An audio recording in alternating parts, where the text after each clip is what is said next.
Welcome to Solvetic, your channel to always learn technology easily. Below in the description, you will find useful links we used in this video.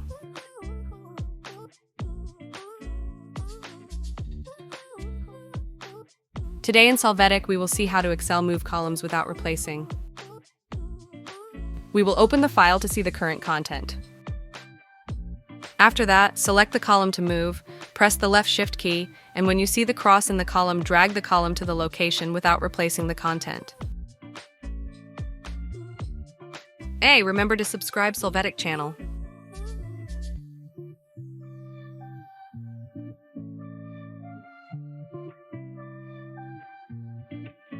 We hope it has been helpful for you. Here are links to watch more videos of your interest and subscribe to the Solvetic channel. Thank you.